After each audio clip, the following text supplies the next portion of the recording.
The humid air of early morning clung to me, thick and unmoving, as I stepped out of the unmarked sedan. Even at this hour, the city hummed with a restless energy that felt at odds with the silent, imposing structure before me. This wasn't some derelict warehouse or a forgotten factory. This was the pinnacle of corporate research, a gleaming tower of glass and steel that housed the brightest minds, and, apparently, the most catastrophic accidents. My gaze swept over the building's facade. Every window was a mirror, reflecting the gray dawn. Security cameras dotted the perimeter, their lenses like unblinking eyes. A uniformed officer, a young patrolman I recognized from the district precinct, stood by the taped-off entrance, looking pale and a little overwhelmed. He nodded curtly as I approached, adjusting the brim of his cap. "Morning, Reed," he mumbled, his voice tight. "The lead detective is already inside. Room's still hot, figuratively speaking." I offered a grunt in acknowledgement. "What's the preliminary?" "Lab accident, they're saying. Something about a bioengineering project gone sideways. Victim's Aris Thorne, the big shot engineer. They're leaning towards miscalculation, maybe even suicide." He gestured vaguely towards the entrance. "Place is a mess." I pulled on a fresh pair of nitrile gloves, the material stretching taut over my knuckles. Suicide or miscalculation? The standard narrative. It was always the first port of call, the easiest explanation for something ugly.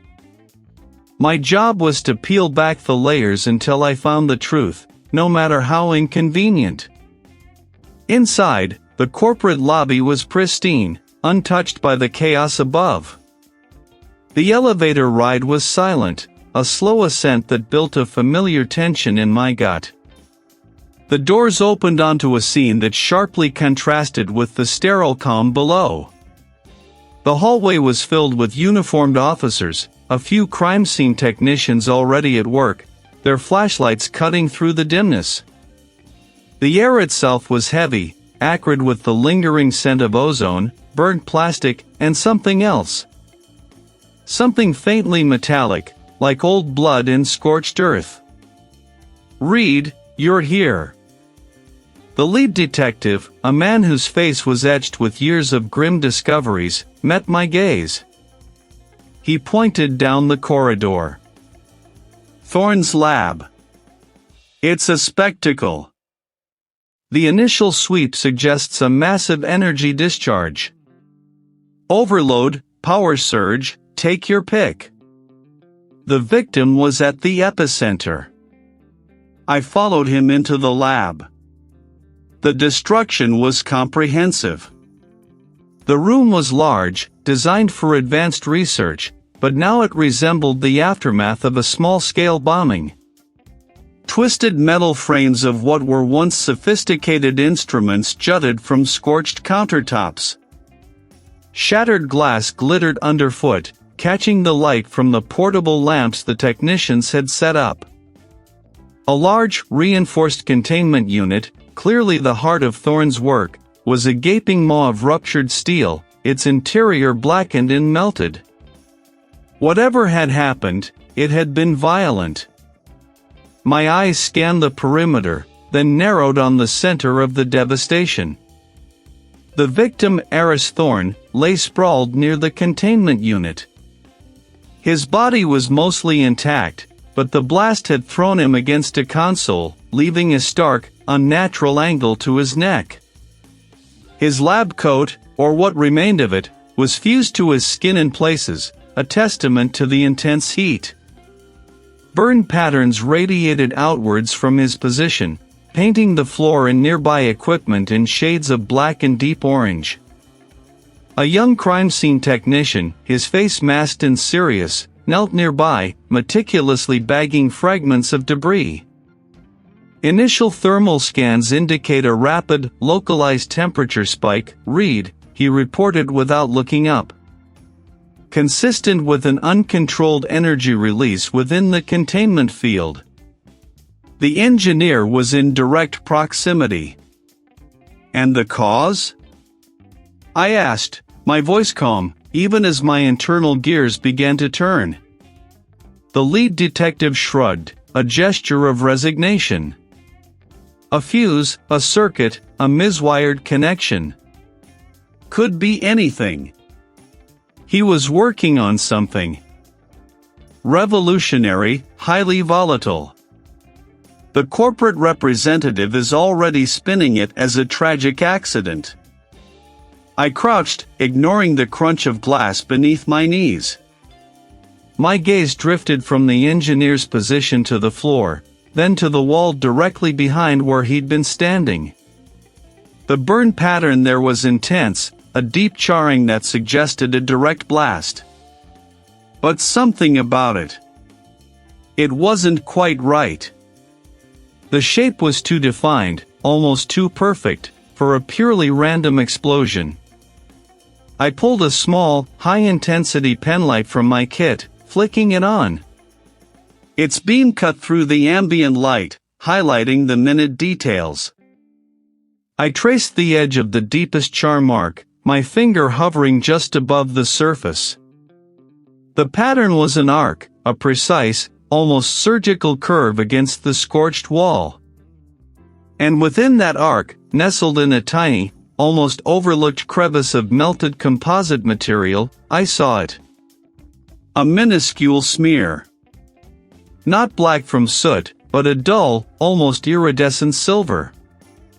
It was barely visible, a fleck no larger than a pinhead, reflecting the penlight's beam with a faint, unnatural shimmer. It wasn't organic. It wasn't part of the lab's equipment. And it certainly wasn't a product of an uncontrolled energy discharge. My breath hitched, a silent, internal alarm bell ringing. Suicide? Miscalculation? Perhaps. But a silver trace, like a whisper of metal, clinging to a burn pattern that was far too deliberate, told a different story. This wasn't just a catastrophic failure. This was a signature. And it didn't belong here. The burn pattern on the wall behind the engineer wasn't quite right. It was too localized, too precise, a deep, almost surgical charring that suggested an intense, directed heat source, not the chaotic bloom of an uncontrolled reaction. An explosion, even a contained one, usually left a broader, more scattered impact zone. This looked like a spotlight had focused 1,000 suns on a single point. My gut twisted. Accidents were messy. This felt deliberate. I spent another hour sifting through the debris, cataloging every shattered beaker, every melted circuit board, every scorch mark. The air still carried the acrid tang of burned ozone and something else, something I couldn't quite place, a metallic, almost sweet aroma clinging to the singed edges of the work surface. The lead investigator, a burly man named Miller, eventually clapped me on the shoulder. "You're seeing ghosts, Reed. It's a lab accident, plain and simple. High-tech stuff goes boom sometimes." I just nodded, already mentally running through the checklist of anomalies. The next morning, I stood in the examination room, the sterile tang of disinfectant cutting through the air. The medical examiner, a no-nonsense woman with sharp eyes and even sharper instruments, peeled back the sheet covering Thorne's remains. The sight was grim. Severe burns covered a significant portion of his body, particularly his torso and face. His left arm, however, was strangely untouched, almost pristine, as if shielded. Primary cause of death, the examiner stated, her voice flat, appears to be a combination of blunt force trauma to the chest, consistent with a rapid, powerful compression. The extensive thermal injuries. She pointed with a gloved hand to a fractured sternum. The force was considerable. But here's where it gets interesting. She gestured to the burn patterns. The thermal damage is concentrated, almost directional. It's not the widespread flash burn you'd expect from a general explosion within a confined space. It's as if the energy was channeled, focused on specific areas, while others, like this arm, were spared entirely. My suspicions hardened into conviction. Like a directed blast, I murmured, recalling the wall charring. Precisely, she confirmed, peering closer at the engineer's neck. And there's something else. She picked at a tiny, almost imperceptible fleck embedded in the skin just beneath his jawline, where the burns faded. Microscopic. Unusual. Not organic, not typical lab material. I'll send it off for analysis. But it looks like a synthetic polymer, almost like a fragment of specialized insulation or casing. I leaned in, my gaze following hers. It was minuscule, a speck of dark gray, barely visible against the pallor of the skin. My mind immediately went to the unique, high-security nature of Thorne's lab, the advanced materials he worked with. But this fragment didn't feel like a byproduct of his research. It felt foreign. I took a sterile swab and carefully collected a sample from the inner crease of his left elbow, the untouched arm. My instinct told me to look for the things that didn't belong. Under the microscope back at my own workbench, the fleck from the neck revealed a distinct, layered structure, unlike any common plastic or lab composite I was familiar with. It was dense, resilient. The sample from the elbow yielded nothing. Later that afternoon, the police department basement holding forensic samples was surprisingly quiet, the hum of the ventilation system a low thrum against the distant clatter of the city. I was reviewing the initial reports, the trace elements sample sitting in a labeled vial beside my monitor, awaiting deeper analysis. The inconsistencies from the examination room gnawed at me. This wasn't a simple accident. My first interview was with the rival scientist, a man named Vance. He arrived promptly, dressed in a tailored suit, his demeanor a carefully constructed mask of professional regret. He spoke of Thorne with a practiced reverence, but his eyes, sharp and calculating, betrayed a deeper narrative. Aris was brilliant, Vance began, settling into the hard-backed chair in the interview room. A visionary. But also, intensely competitive. He guarded his research like a dragon. My team and I were working on similar energy storage solutions, a different approach, of course. There was healthy competition. Healthy? I pressed, leaning forward slightly. Or did it sometimes stray into animosity? Vance hesitated, a flicker of something unreadable crossing his face. Academic rivalries are common, Reed. We all strive for groundbreaking discoveries. Thorne was on the cusp of something truly significant. His Project Chimera, he called it. Rumors were it could revolutionize power generation. Naturally, others, myself included, were keen to understand its principles, perhaps even collaborate. But Aris was possessive. He cleared his throat. We had a disagreement, a rather heated one, about a patent application a few months ago. He believed I was encroaching on his conceptual territory. I assured him I wasn't. It blew over, mostly. He offered a tight, unconvincing smile. Vance had motive and intellectual hunger for Thorne's work, and a history of conflict. Next, I spoke with the former assistant, a young woman named Maya. He was less composed than Vance, her shoulders hunched, her gaze darting around the room. She wore a worn denim jacket, her hair pulled back in a messy bun. "I worked for Dr. Thorne for 3 years," she said, her voice soft but with an undercurrent of bitterness. "He was a genius, yes. But also a tyrant. He demanded absolute loyalty, absolute secrecy. He'd work us to exhaustion, then discard us without a second thought if he felt we weren't contributing sufficiently. Why did you leave?" I asked, watching her closely.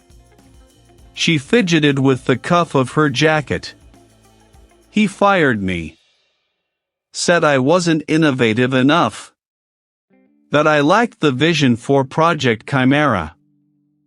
I dedicated years of my life to that lab, Reed. I knew every circuit, every protocol, every security loophole." Her eyes met mine, a flash of resentment. "He didn't just fire me, he blackballed me from every major research institution. My career was effectively over." Maya had the motive of a wronged individual and, crucially, an intimate knowledge of Thorne's lab and its inner workings. Both Vance and Maya presented plausible avenues, two distinct threads in a tightening knot. The simple accident theory was dead. Now, the real investigation began. The _labs_ secrets. The sterile air of the precinct felt thin, offering no comfort. The simple accident theory, the convenient narrative of a brilliant mind undone by his own ambition, was dead. It had died the moment I'd seen the precise scorch marks on the lab floor, the almost surgical absence of certain volatile compounds. My gut, usually a reliable compass, now pointed not to a tragic misstep, but to a calculated strike. Vance, the CEO, with his polished concern, and Maya, the assistant, with her haunted eyes, both now stood on different sides of a rapidly blurring line. The knot had tightened, and it was my job to unravel it. My first order of business was Thorne's digital footprint. I needed to understand the man's work, the groundbreaking, potentially world-changing research that had so abruptly ended his life. Rows of evidence lockers lined one wall, humming refrigerators another, their low thrum a constant companion. My workstation, a battered desk piled high with cables and external drives, was a temporary island in this sea of sealed secrets. The lead forensics technician, a quiet individual with perpetually ink-stained fingers, had managed to extract a complete image of Thorne's primary research server. "It's clean, Reed," the technician had said earlier, pushing a pair of reading glasses up their nose. "No obvious signs of intrusion, no malware. Looks like Thorne himself was the only administrator." I had nodded, but clean rarely meant innocent in my line of work. I began my deep dive, navigating through encrypted directories and dense file structures. Thorne's research was, as advertised, cutting edge. It involved advanced genetic sequencing, a complex tapestry of biological code that promised applications ranging from revolutionary global health solutions to something far more unsettling. The project names themselves were opaque, coded to obscure their true nature: Project Chimera, Genesis Protocol, Artemis Strain. Each one hinted at manipulation, at the very fabric of life being restitched. My screen glowed with intricate diagrams of DNA helixes, protein structures, and complex computational models. It was a language I understood only partially, but the patterns, the sheer volume of work, spoke volumes about Thorne's dedication, or perhaps, his obsession. Hours bled into one another. My eyes ached, tracing lines of code, cross-referencing timestamps. I was looking for anomalies, for anything that didn't fit the picture of a man working alone, undisturbed. And then, I found it. A series of access logs, buried deep within a secondary backup partition. They showed a pattern of activity that was too precise, too methodical to be accidental. A sequence of deletions, not just of individual files, but of entire project subsets, followed by a system-wide defragmentation designed to overwrite the empty space. It was a sophisticated digital cleanup, a deliberate attempt to erase specific data. The timestamps were crucial. The deletions had occurred in the hours immediately following Thorne's death, but before the emergency services had secured the lab. My fingers flew across the keyboard, pulling up the recovered file fragments. They were corrupted, fragmented beyond immediate reconstruction, but their metadata confirmed my suspicion. These weren't random files. These were core components of Project Chimera, the most enigmatic and potentially volatile of Thorne's undertakings. Someone had tried to make it disappear. I leaned back, the chair groaning under my weight. The air in the basement suddenly felt heavier, charged with unspoken implications. This wasn't an accident. This wasn't even just a murder. This was a cover-up. And the fact that it had happened after Thorne's death, but before official intervention, suggested either incredibly swift action by the killer, or an accomplice already embedded within the system. Maya. I found the assistant in a small interview room on the second floor, nursing a lukewarm mug of herbal tea. Her eyes, still red-rimmed, darted around the room, avoiding mine. She wore a simple, dark sweater, her shoulders hunched. The sharp, efficient demeanor I'd observed earlier had been replaced by a fragile vulnerability. Maya, I began, keeping my voice level, I need to ask you more about Dr. Thorne's recent behavior. Anything unusual? Anything at all? She flinched, stirring her tea with a trembling spoon. Unusual? Her voice was barely a whisper. He was always intense, driven. More than usual, I pressed gently. Did he seem stressed? Paranoid, his gaze finally met mine, wide and hesitant. He was afraid, Reed. Towards the end. He kept talking about eyes on him. Said his work was too important, too dangerous, to be left unchecked. He changed passwords almost daily, started encrypting everything, even his personal notes. He was convinced someone was trying to get in, to steal his research. She hugged herself, her gaze drifting to the blank wall. He wouldn't say who. Just them. Always them. Did he ever mention specific projects he was worried about? I asked, pushing. Like Chimera? Her head snapped back, her eyes widening further. How? Said it was too sensitive.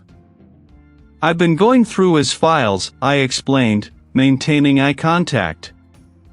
Did he ever give you instructions on what to do if something happened to him? About any of his research? She shook her head, tears welling again. No. Just to protect it. To make sure it didn't fall into the wrong hands. He said it could change everything. For better or worse, his voice cracked. He was so scared, Reed. So incredibly scared.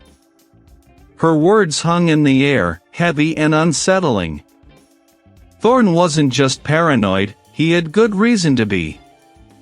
And now, someone had not only killed him but had attempted to erase the very project he feared falling into the wrong hands. I knew I was no longer just investigating a murder, I was hunting a ghost, and the shadow of Thorne's secret work stretched long and menacing before me. Fluorescent lights cast a harsh, unwavering glow on my workbench, illuminating the microscopic fragment I had painstakingly isolated. It was no bigger than a grain of sand, yet it held the potential to unravel everything I thought I knew about Thorne's final moments. The initial reports had been clear, a catastrophic lab accident, possibly self-inflicted. My gut, honed by years of sifting through the debris of human intent, told me this wasn't an accident. This was a signature. I adjusted the focus, the tiny fleck resolving into a complex, almost crystalline structure on the monitor. Its surface shimmered under the electron beam, reflecting light in an unusual spectrum. I'd spent the better part of the last 2 days running various tests, cross-referencing known materials, but nothing fit. It was synthetic, that much was certain, but its composition was unlike anything common. The clock was ticking, and the initial narrative of a tragic genius was already solidifying in the minds of those above me. I needed a breakthrough, something concrete to push back against the tide of easy answers. I initiated the Advanced Spectral Analysis Sequence, a protocol reserved for the truly anomalous. The machine whirred, a low, guttural growl, as it bombarded the sample with a wider range of electromagnetic radiation, meticulously mapping its elemental composition and molecular bonds. Minutes stretched into an eternity. I leaned closer to the screen, my breath held. Then, a distinct pattern emerged, a unique fingerprint of elements I hadn't seen before in such a configuration. Silicon, carbon, and a rare earth metal, bonded in a complex polymer chain. The spectral signature pulsed on the screen, a vibrant, undeniable truth. I cross-referenced the signature against a global database of advanced materials, a repository of the cutting edge in industrial and scientific compounds. The search churned, processing billions of data points. My fingers tapped a nervous rhythm on the desk. This was it. A match. The data scrolled across the screen, detailing a rare, synthetic polymer. It wasn't a material found in everyday consumer goods or even standard lab equipment. This was a specialized compound, designed for extreme durability and heat resistance, primarily used in high-end industrial applications, aerospace components, deep-sea exploration equipment, and advanced manufacturing processes where conventional materials simply wouldn't hold up. Its production was limited, its manufacturers even more so. My mind raced, connecting the dots. This polymer wasn't supposed to be in Thorne's lab. Not unless it was brought in, deliberately, by someone who knew its properties and how to use them. The implications were staggering. This wasn't about a personal vendetta or a lab rivalry. This pointed to something far larger, something with the resources to develop and deploy such a specialized material. I immediately narrowed my focus to the entities funding Thorne's research. His work was groundbreaking, poised to reshape entire industries. That kind of potential attracted powerful players. One name leaped out from the list, a behemoth in the world of corporate R&D, Omnicorp. Their reputation preceded them, aggressive, innovative, and utterly ruthless when it came to intellectual property. They had a history of acquiring smaller companies, absorbing promising research, and crushing anything that stood in their way. The initial suspects, the disgruntled former colleague, the academic rival, faded into the background. This polymer shifted the entire paradigm. The killer wasn't just someone familiar with Thorne's lab. They were someone with access to highly specialized industrial materials, someone with a vested interest in the outcome of Thorne's research. Omnicorp fit the profile like a custom-made glove. I picked up the secure line, requesting an immediate interview with Omnicorp's liaison to Thorne's project. The request was met with surprising alacrity. Too surprising. It felt like they'd been expecting my call. The interview took place not at the precinct, but in a neutral, glass-walled conference room at Omnicorp's regional headquarters. The room was meticulously ordered, almost unnervingly so, with a polished table reflecting the city skyline. The liaison, a man in a precisely tailored suit, greeted me with a smile that didn't quite reach his eyes. His name, he offered, was simply a formality. His role was to facilitate. "Reed," I stated, offering a firm handshake.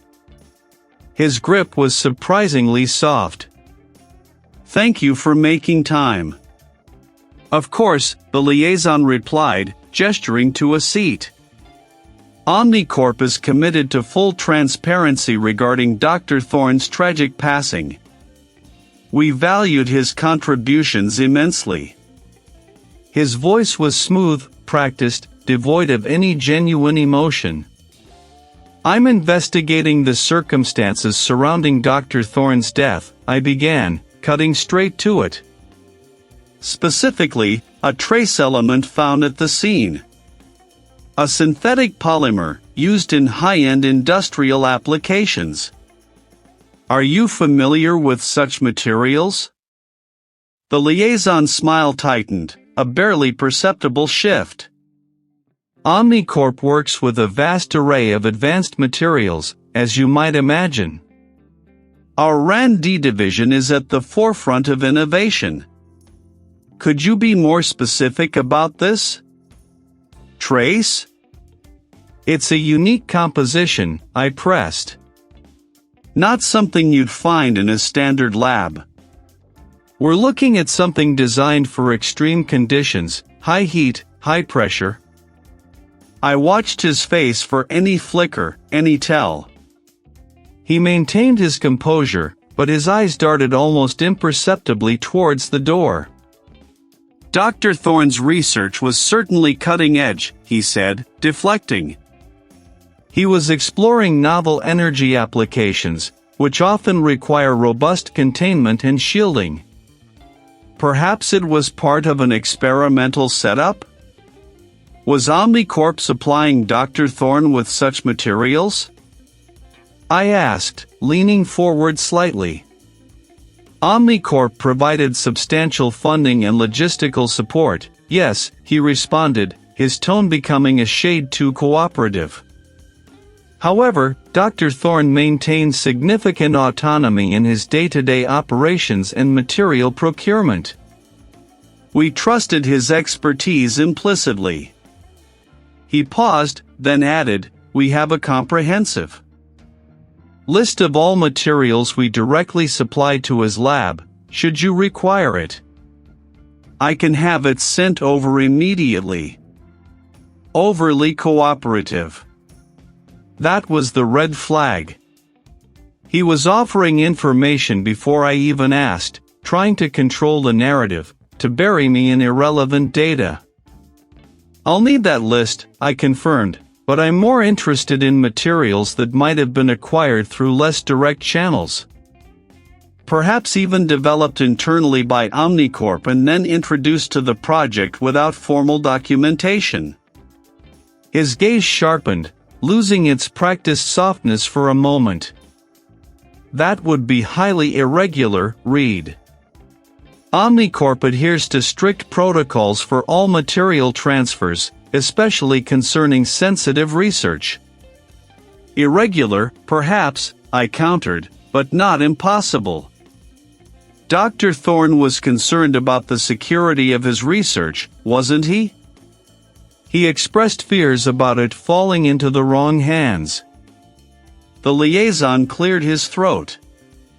Dr. Thorne was a brilliant man, but like many geniuses, he could be particular. His security concerns were noted, and Omnicorp took every reasonable measure to ensure the integrity of his work. We installed state-of-the-art access controls, encrypted all digital data, even provided dedicated security personnel for the facility. He rattled off the list with the practiced ease of someone who had rehearsed it. Yet, someone managed to get in, kill him. Attempt to wipe his primary research data, I stated, letting the words hang in the air. And they left behind a trace of this unique polymer. A material that, by all accounts, has Omnicorp's fingerprints all over it, even if indirectly. His smile returned, thinner now, almost a grimace. Coincidence, perhaps? Or a deliberate misdirection by the true perpetrator to implicate us? As I said, Omnicorp is fully committed to assisting your investigation. He had given me answers, but none of them felt genuine. He had been forthcoming with what he wanted me to know, and evasive about everything else. The conversation had only solidified my suspicion. The web of connections around Thorne's death had just widened, stretching from a secluded lab to the gleaming, corporate towers of Omnicorp. And I knew, with a chilling certainty, that this was only the beginning. I preferred it that way. It meant fewer interruptions, more focus. The chief investigator's evasiveness from our last conversation still grated, a pebble in my shoe I couldn't dislodge. He wanted me to look away, but I was only digging deeper. My current obsession was the polymer residue. Microscopic, almost invisible, but undeniably present at Thorne's lab. It wasn't standard equipment, not something I recognized from any commercial catalog. Hours blurred into a singular, determined push. The hum of the analytical instruments was a constant, low thrum against my eardrums. Then, a flicker on the screen. A match. Not a direct hit, but a close enough proximity to warrant a deeper dive. The compound was a specialized, high-density polymer, usually synthesized for extreme environmental conditions, deep-sea exploration, or high-altitude aerospace applications. Crucially, it was a bespoke material, manufactured in limited batches, often under proprietary licenses. This wasn't off the shelf. This was custom. I leaned closer, my gaze tracing the complex molecular structure displayed on the monitor. The database indicated only a handful of facilities capable of producing such a variant. One name, in particular, kept resurfacing, a research firm with deep ties to bioengineering, a competitor, in fact, to Thorne's own enterprise. The pieces were starting to align, forming a pattern that was anything but accidental.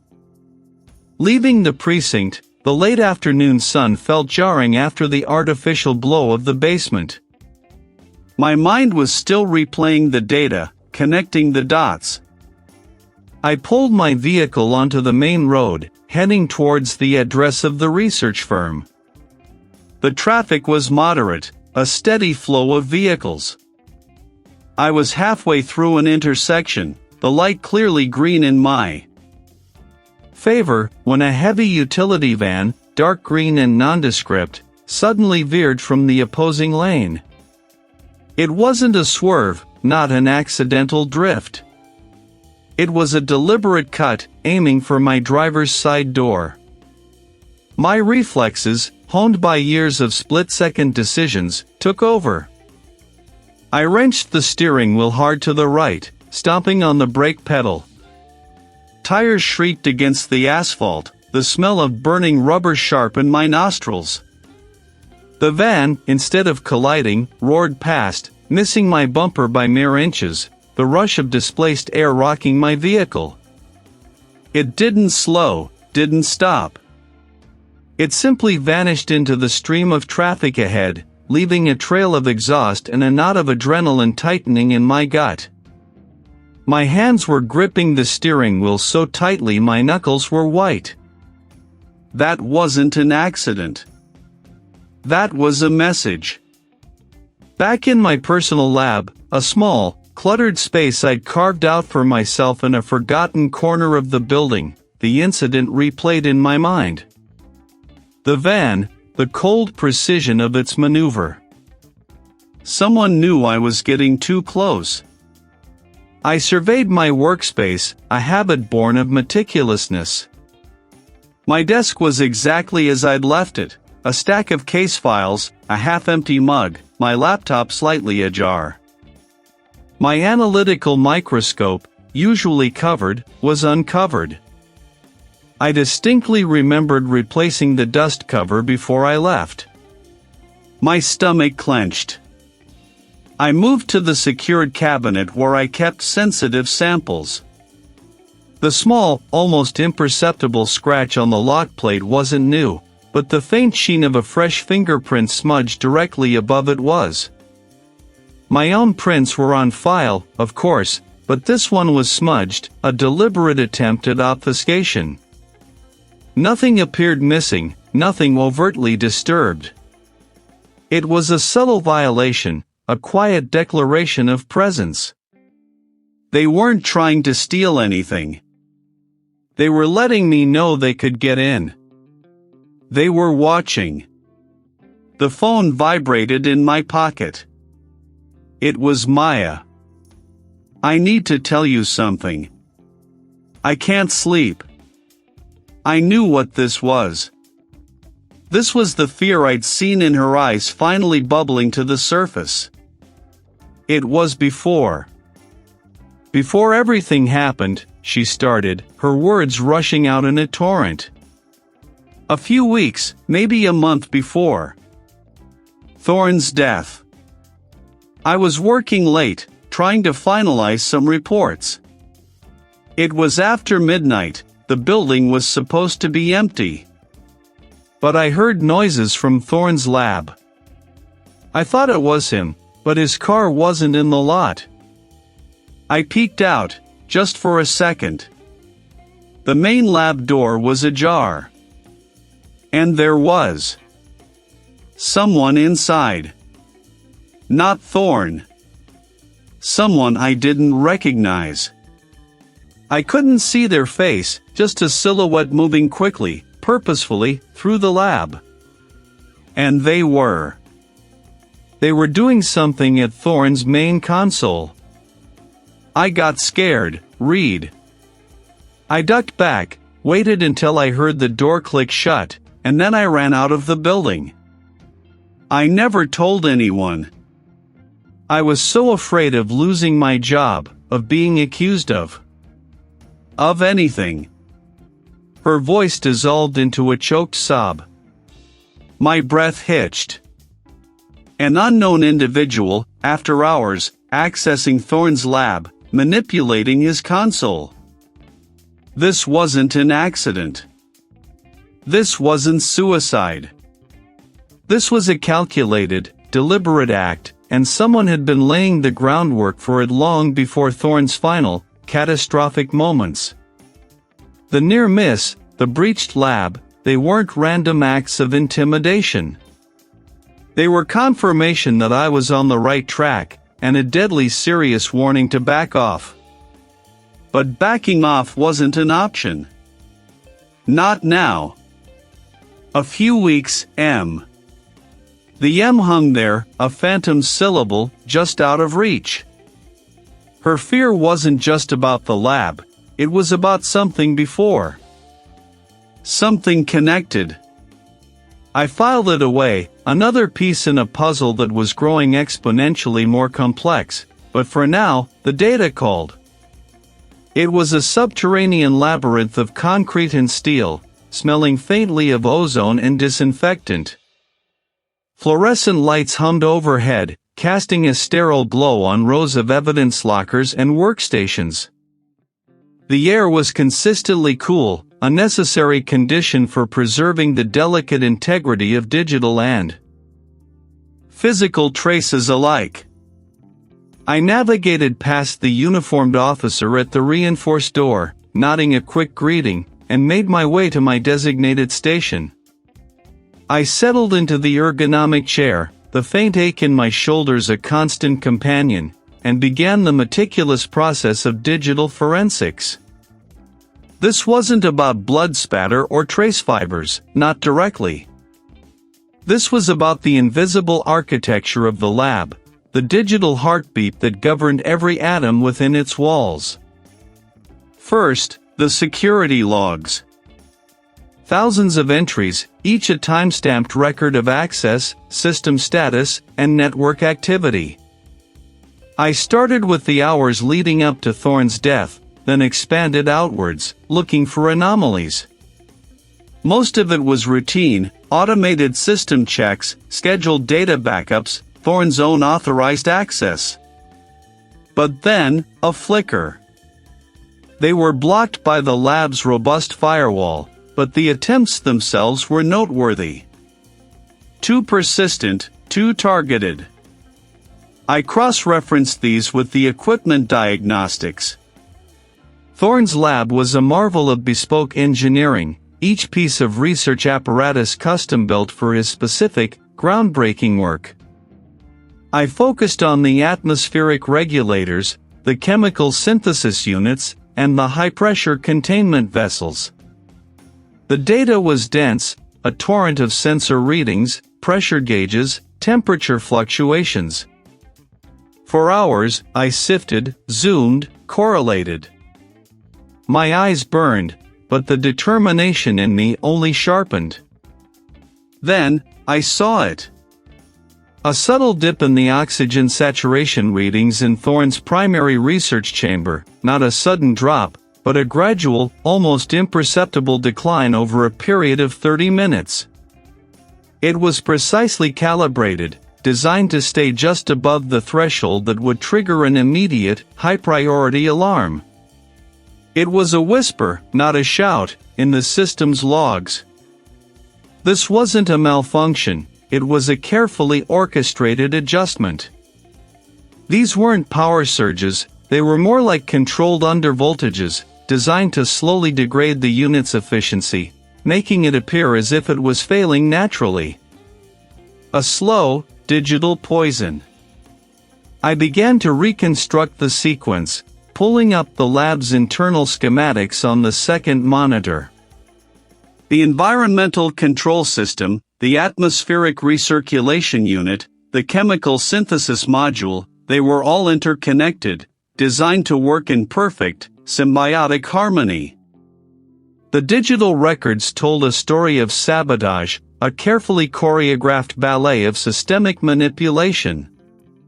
The initial oxygen depletion would have induced a state of mild hypoxia, disorienting Thorne, impairing his judgment. Not enough to kill him outright, but enough to make him vulnerable.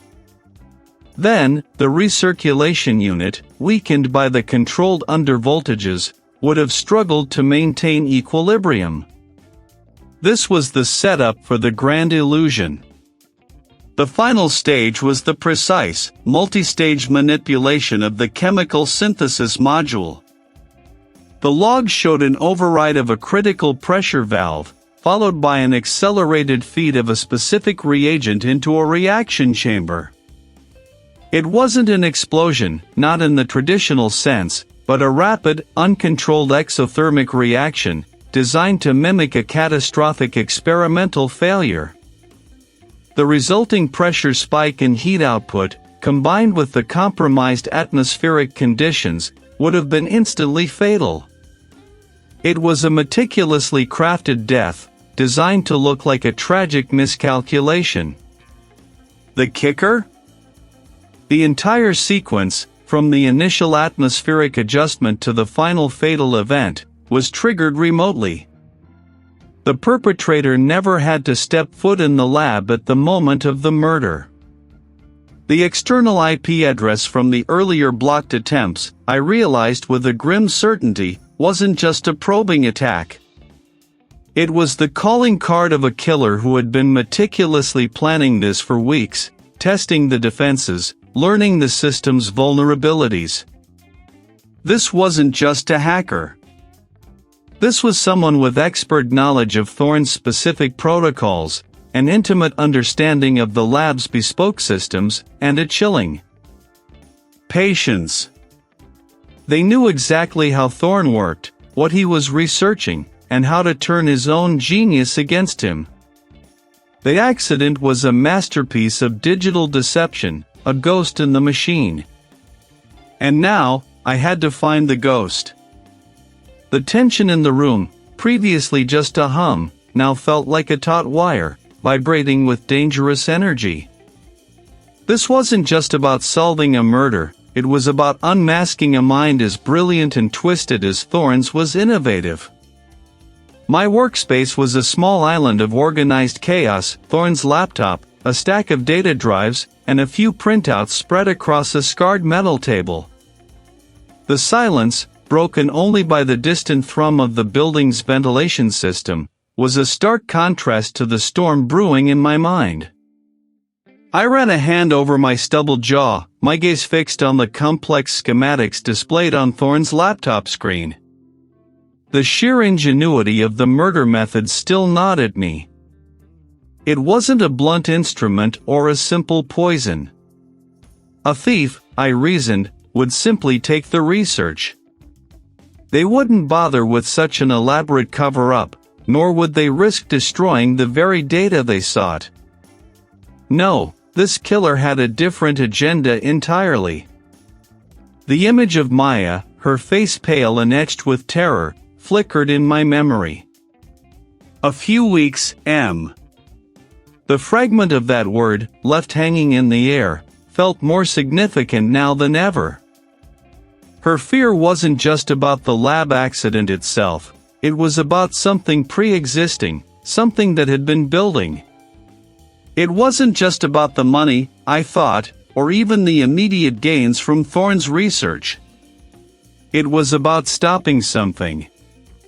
I leaned closer to the screen, my fingers brushing the cool metal of the laptop casing. This wasn't industrial espionage, this was a preemptive strike.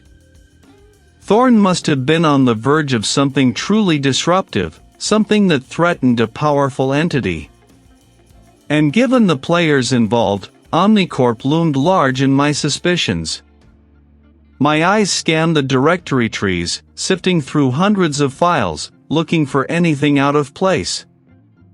Thorne was meticulous, almost to a fault, but even the most organized mind could hide secrets. I spent hours poring over his system logs, tracing every file access, every modification, every network connection. Most of it was standard research data, encrypted but accessible with his credentials. But there had to be more. Thorne had been too careful, too paranoid, to leave everything exposed. A hidden partition, masquerading as a system recovery file. It was cleverly embedded, designed to bypass routine scans. A digital dead end that only someone intimately familiar with Thorne's unique coding habits, or someone looking very, very closely, would ever spot. My pulse quickened. This was it. Each attempt was a puzzle, a trial and error process guided by what I knew of his personality and his work. Frustration mounted with each failed key, but I pushed through, my determination unwavering. Thorne had left this for a reason, and I was going to find it. Finally, after what felt like an eternity, the status bar flashed green. Decryption complete. A single file appeared, labeled Project Chimera Ethical Concerns.log. The name alone sent a shiver down my spine.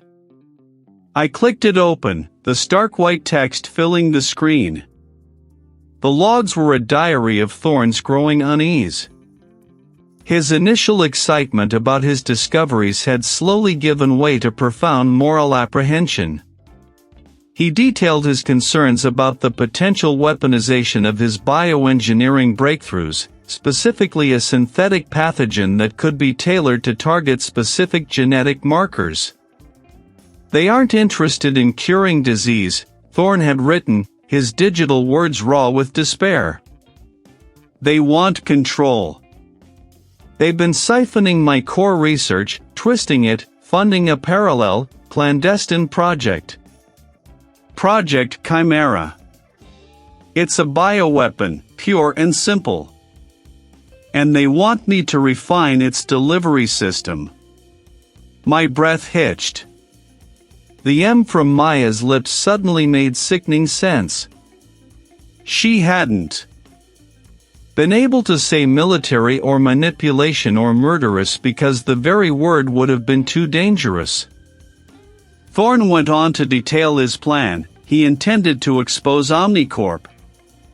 He had gathered irrefutable evidence of their clandestine funding, their unethical experiments, and their intent to unleash a modified version of his research onto the world. He was going to leak everything, not just to the authorities, but to a consortium of independent journalists he trusted. He planned to do it in a few weeks. The pieces slammed into place with brutal clarity. The elaborate murder, the destruction of the lab, the meticulous cover-up, it wasn't about stealing his research.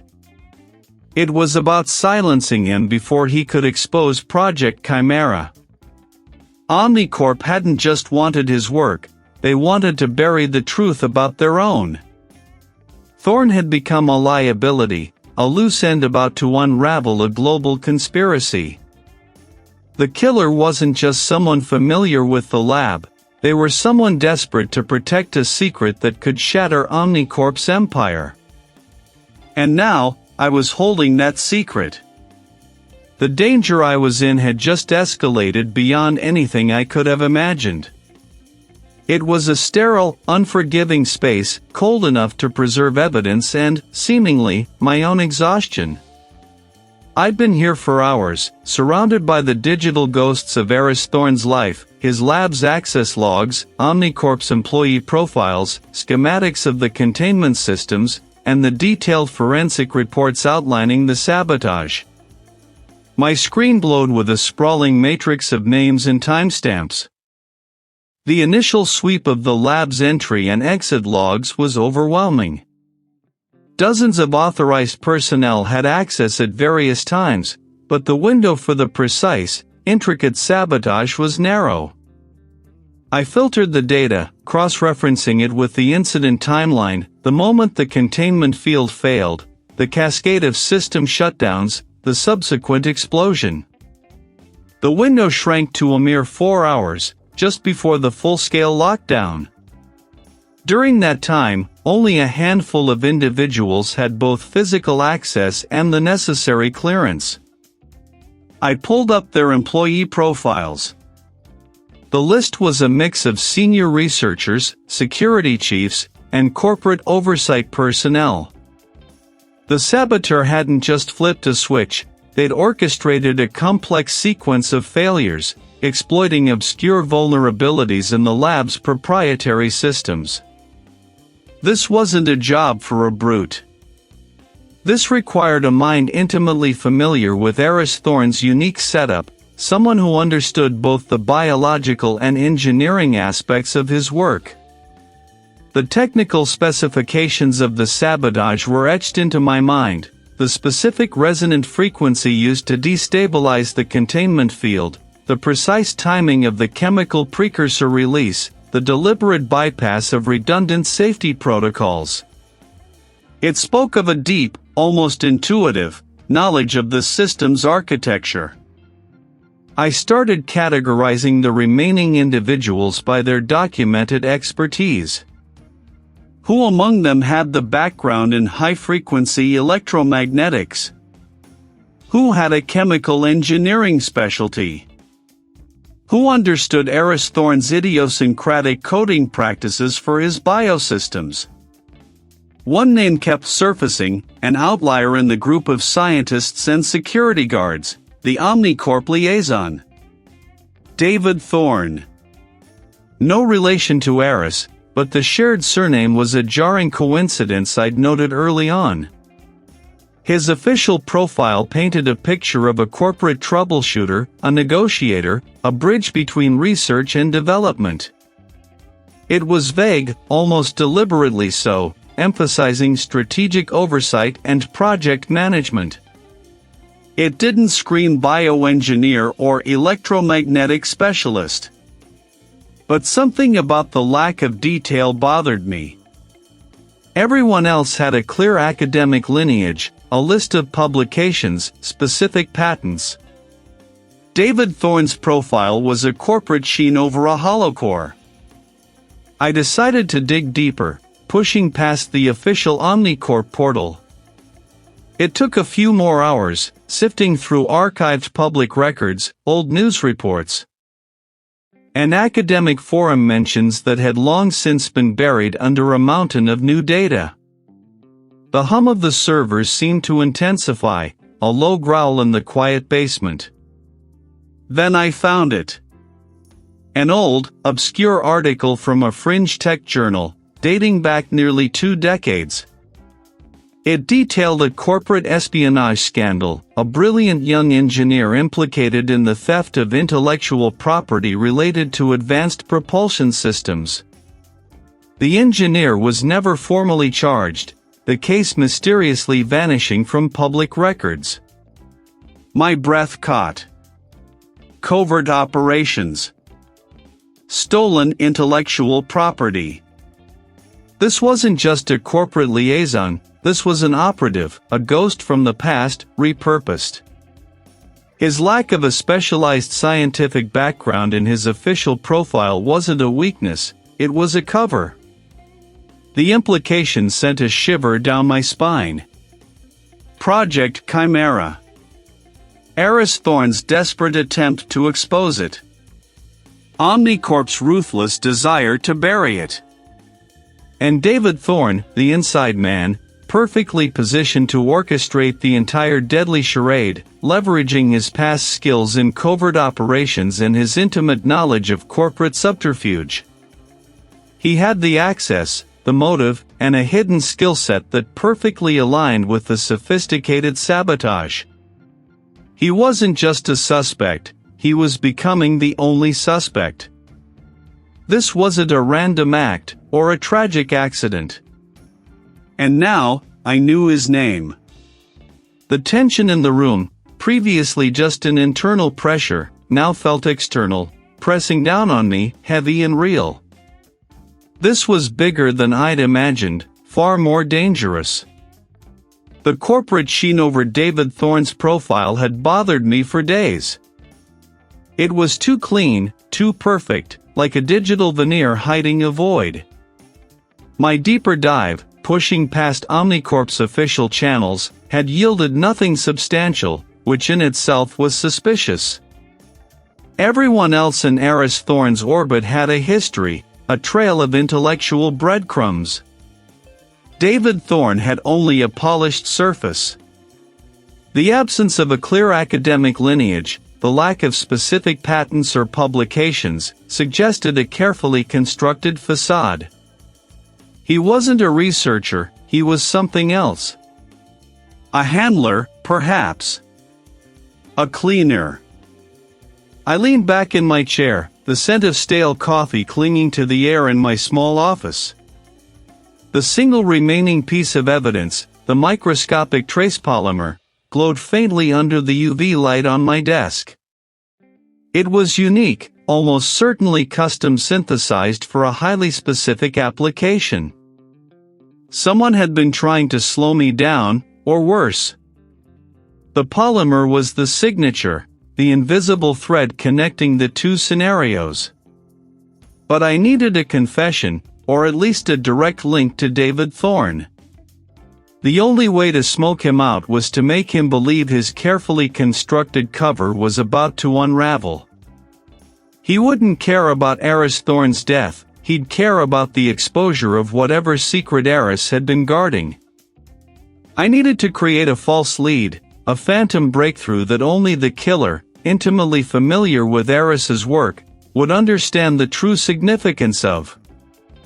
I drafted a brief, deliberately vague report. The wait was agonizing. Each minute stretched, filled with the hum of the fluorescent lights and the distant murmur of activity. I pictured David Thorne receiving the report, his practiced composure cracking just enough for him to make a mistake. I imagined the calculation in his eyes. Stabilization meant Aris's dangerous work was no longer a theoretical threat, but a tangible, controllable reality. That would be enough to trigger a move. It took less than 12 hours. A call came in just after midnight. No breach, but persistent, sophisticated attempts to bypass the new biometric locks I'd insisted upon. It wasn't the clumsy break-in of a desperate amateur. This was precise, calculated, the work of someone who knew systems, someone with resources. I moved immediately. The drive across the city was a blur of streetlights and silent anticipation. My heart hammered, but it wasn't fear, it was the rush of the hunt. This was it. When I arrived, the basement corridor was quiet, save for the low thrum of the ventilation system. The security officer, a stocky man with weary eyes, pointed to the reinforced door. Tried to use a bypass keycard, then some kind of frequency jammer. No luck. We got him on camera, though. We've got units converging. I didn't wait. I took the stairs, 2 at a time, to the ground floor and burst through the service exit into the cool night air. A figure was already halfway across the empty parking lot, moving with a desperate urgency. David Thorne! I yelled, my voice cutting through the silence. He froze, then turned slowly. He was trapped. What are you doing here? I asked, walking deliberately towards him, my hands visible. Did you come to stabilize Aris Thorne's samples? His jaw tightened. I don't know what you're talking about, Reed. I was just... the ones you just tried to tamper with. He scoffed, a brittle sound. You're delusional. I haven't been near that building. The cameras say otherwise, I countered, my gaze unwavering. And so does this. I pulled out a small, clear evidence bag. Inside, a minuscule fragment of the iridescent polymer glittered under the ambient light. We found this embedded in the doorframe, right where your jammer made contact. It's a variant of the same custom polymer found in Aris Thorne's lab. And, coincidentally, the same one recovered from the scorch marks of the accidents that almost ended my investigation. His eyes widened, a flicker of genuine fear finally breaking through his practiced indifference. He glanced around, as if searching for an escape route, but the converging sirens were already growing louder. Aris Thorne was killed because he was about to expose something, wasn't he? I pressed, stepping closer. Something about unethical bioweapon development within Omnicorp. He threatened to go public, and you were sent to neutralize him. David Thorne's shoulders slumped. The corporate sheen had finally cracked. He was a fool, he rasped, his voice rough. A brilliant, dangerous fool. He was going to ruin everything. Omnicorp had invested too much. We couldn't let him expose the project. The bioweapon project, I clarified. He nodded, a single, sharp movement. He found a way to weaponize his research. A highly targeted, incredibly potent agent. He realized the implications, the destructive power. He wanted to shut it down, expose the faction pushing it. They couldn't allow that. They tasked me. I was to make sure he vanished quietly, and his work could be repurposed. The first patrol car screeched to a halt, its headlights blinding us. David Thorne didn't resist as the uniformed officers moved in. Aris Thorne hadn't been a victim of a lab accident, he was a casualty of corporate ambition and a terrifying secret. And I had just uncovered the tip of a very dangerous iceberg. The patrol car's flashing lights painted the street in strobing crimson and blue, an urgent, silent scream against the pre-dawn gloom. I watched the uniformed officers guide the brother towards the back seat, his posture slumped, the fight gone out of him. The rising wind, sharp with the scent of impending rain, carried away the last vestiges of that desperate revelation, leaving behind only a hollow ache. My colleague, the lead detective on the case, clapped me on the shoulder. "Good work, Reed. Damn good work." His voice was rough with fatigue, but there was an undeniable current of relief beneath it. He was already barking orders into his radio, the wheels of justice grinding into motion. For me, the immediate satisfaction was fleeting, quickly replaced by the heavy awareness of what this meant, not just for the deceased bioengineer, but for everything he had touched. The next 48 hours blurred into a relentless cycle of debriefings, statement reviews, and evidence consolidation. Sleep became a distant memory, replaced by lukewarm coffee and the insistent hum of the fluorescent lights in the precinct. The media, a ravenous beast sensing blood in the water, had already descended. News vans clogged the streets outside the station, their satellite dishes pointed skyward like metallic vultures. The initial reports focused on the sensational aspect, a brilliant scientist murdered by his own brother in a sophisticated lab setup. But my focus, and that of the lead detective's team, was already shifting.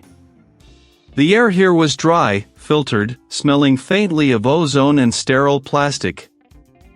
Row upon row of metal shelves held meticulously labeled bags and boxes, each containing a piece of a shattered narrative. I wasn't looking for new evidence related to the murder, that was largely settled. Instead, I was reviewing the digital forensics, the encrypted files recovered from the deceased bioengineer's personal server, cross-referencing them with the financial records and communications seized from the brother's office at Omnicorp. The screen in front of me glowed, displaying a complex web of transactions.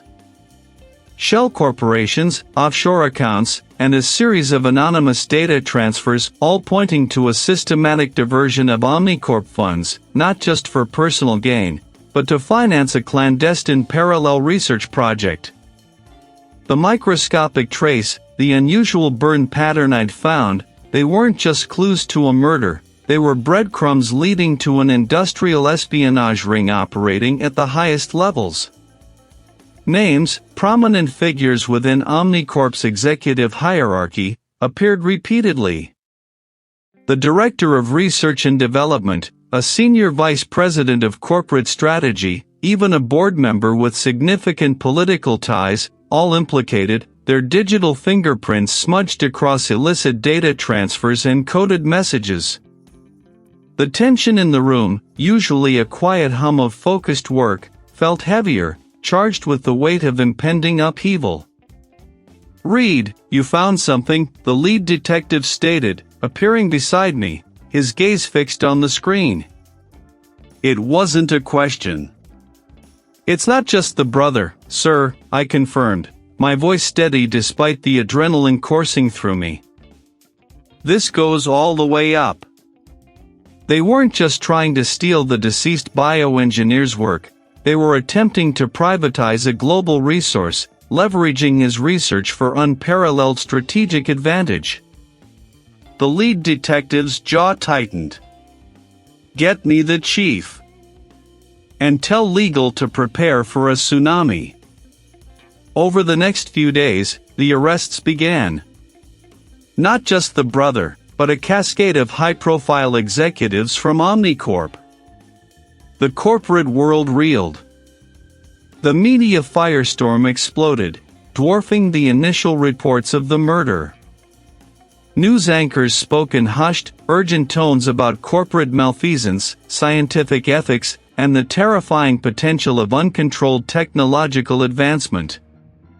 Omnicorp's stock plummeted, its reputation in tatters. My own role, meticulous and quiet, had unwittingly ignited a debate that would echo for years.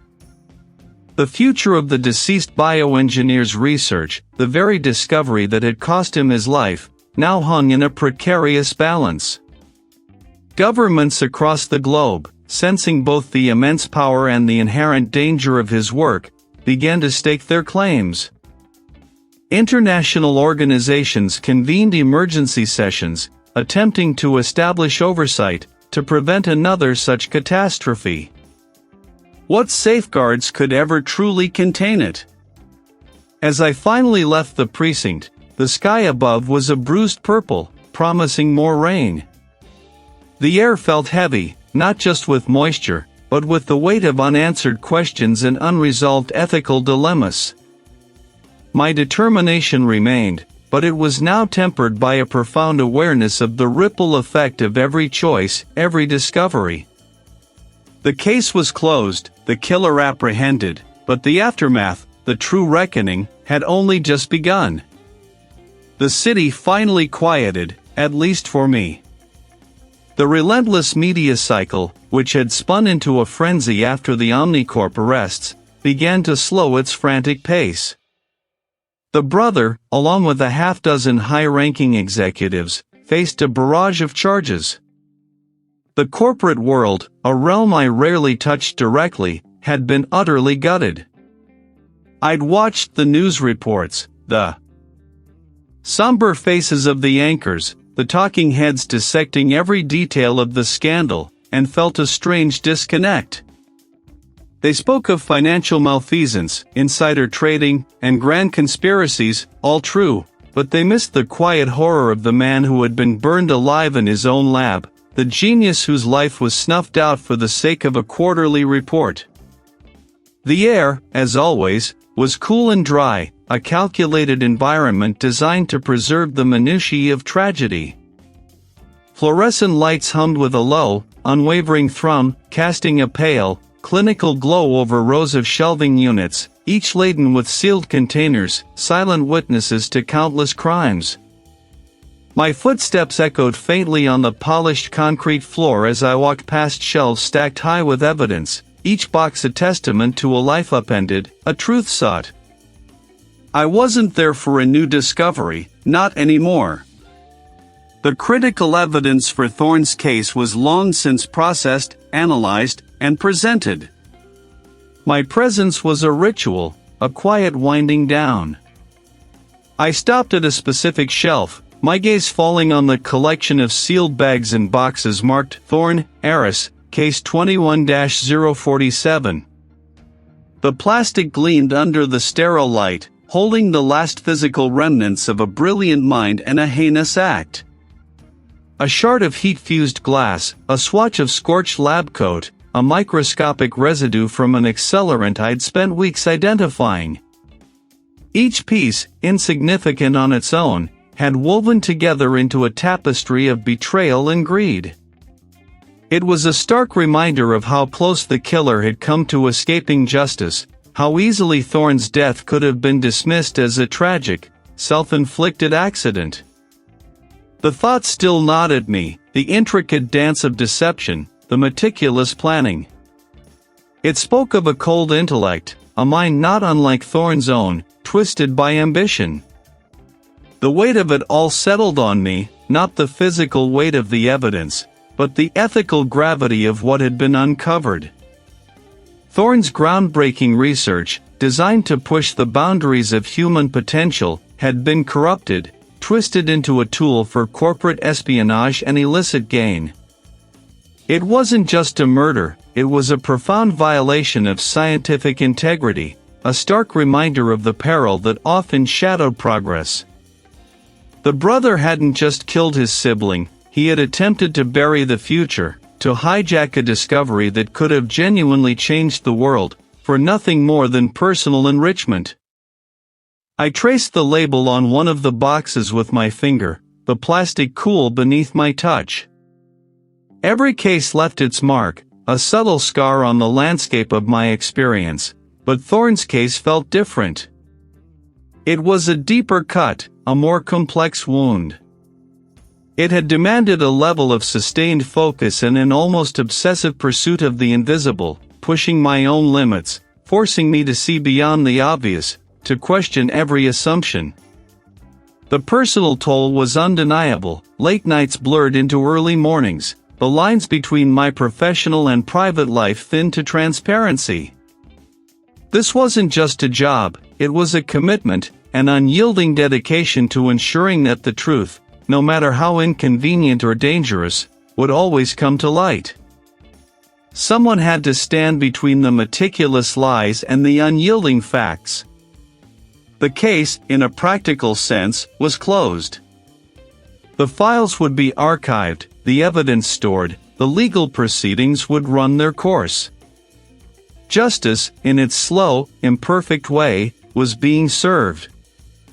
Thorne's name, once synonymous with reclusive brilliance, was now inextricably linked to a saga of corporate corruption and a brother's unforgivable crime. There was a sense of closure, a finality to this chapter.